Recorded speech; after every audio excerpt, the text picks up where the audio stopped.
Welcome everyone to our first online learning lesson for 2021. To begin the lesson, I'm going to recap some of the work that we discussed during yesterday's lesson, and then we'll move into our PowerPoint slides where I'll go through a few examples. Then I'll leave you to work through some of the questions. I'll be available on Teams if you need some support in working through those questions, and then we'll check back in at the end of the first lesson.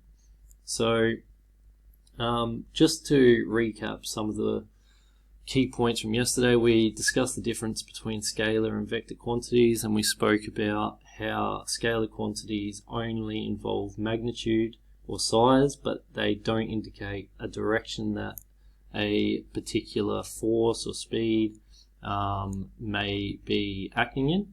So the vector quantity, which relates directly to speed, is velocity. So making a comparison between the two, if I was to signify speed, I could say that something's moving at 60 meters per second, whereas if I was talking about the velocity, I'd have to signify direction. So as shown here, the velocity could be 60 meters per second north.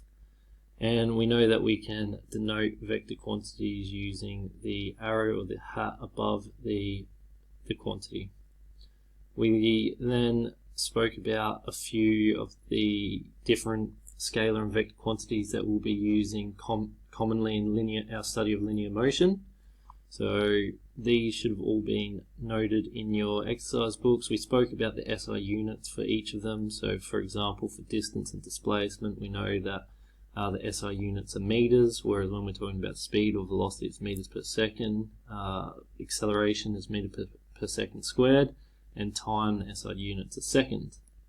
We then made a quick comparison between average velocity and average speed, and we saw that when we're dealing with average velocity, we need to know some information about the displacement of the object, whereas if we're talking about speed, we would be more interested in distance that it traveled, because distance is the scalar quantity and displacement is the vector quantity. We then reviewed some common prefixes that you have probably used last semester in Physics A, and we spoke about some of the common ones that you will need to be familiar with and that we will be using commonly throughout our study this semester. We then looked at some conversions between kilometers per hour to meters per second. It's important that for different quantities of speed that we're able to do these types of conversions. So not only would you be expected to be able to do, say, kilometers per hour to meters per second, but you might be asked to go from kilometers per second to meters per second. That's why it's essential to understand how we can actually come up with these multipliers as to how to make those conversions. And it's really important to identify when doing that how many, say for this particular example, how many meters are in a kilometer and how many seconds are in an hour to be able to make this type of conversion. So just have a look over that, and if you're unsure about how I went about this conversion, please reach out to me and I can go over that with you again.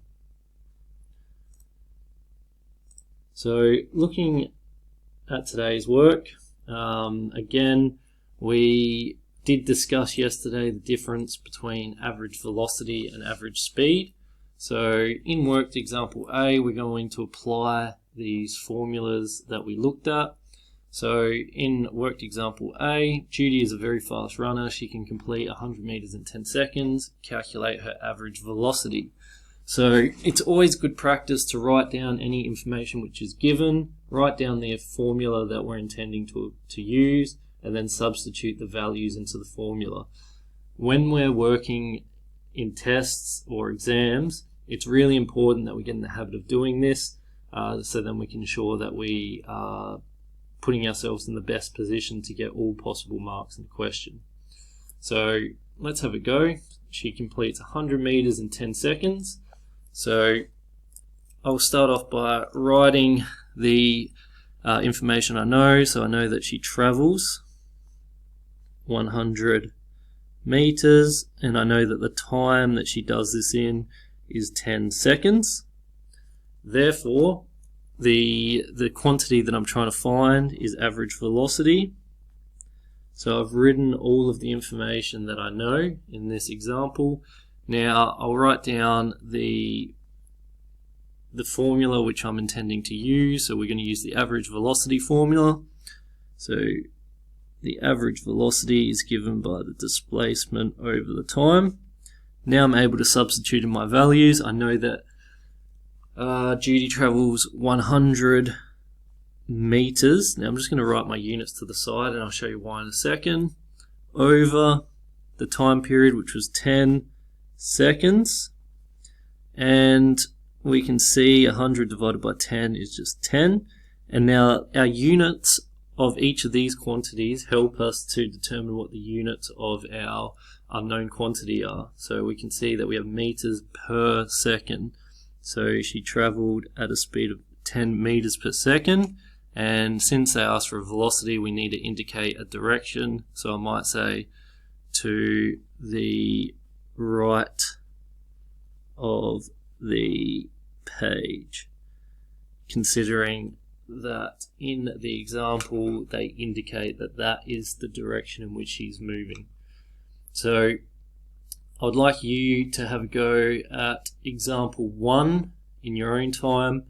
You can probably pause the video here and just have a go at it first, and then check that you come to the same solution as to what they have indicated. So let's have a look at another one. So the Concorde flies at an average velocity of 1,440 kilometers per hour. How far will the Concorde fly in 1 minute?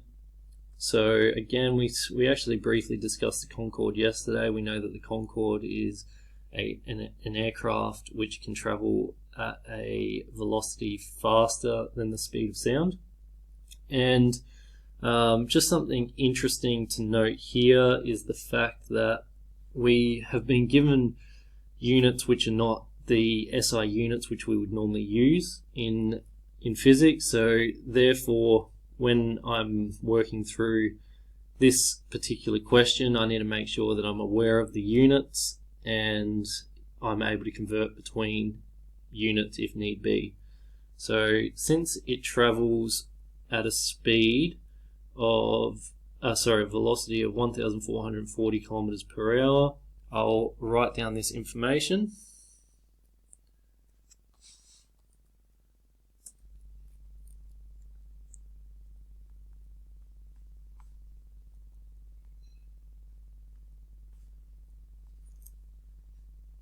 So we can see that the information given to us has not been given in SI units, so I'm going to do a quick conversion here. So since I've got 1,440 kilometers per hour, if I wanted to convert this into meters per second, I would have to multiply by it, and I'd have to evaluate how many meters are in a kilometer, which is 1,000, over how many seconds are in an hour. We know that there's 3,600. So the speed or velocity at which it's traveling, you can just input this into your calculator, is 400, and we know it's meters per second. Then the time, the SI units for time are seconds, not minutes, so I'll convert this 1 minute into seconds, which is 60 seconds.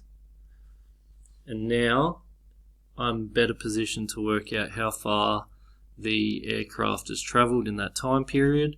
So we know that average velocity or average speed is given by the distance traveled over time. Therefore, if I want to rearrange this, so the distance is the subject of my equation, I can see that the time would be multiplied by the speed. So S is equal to the speed times time.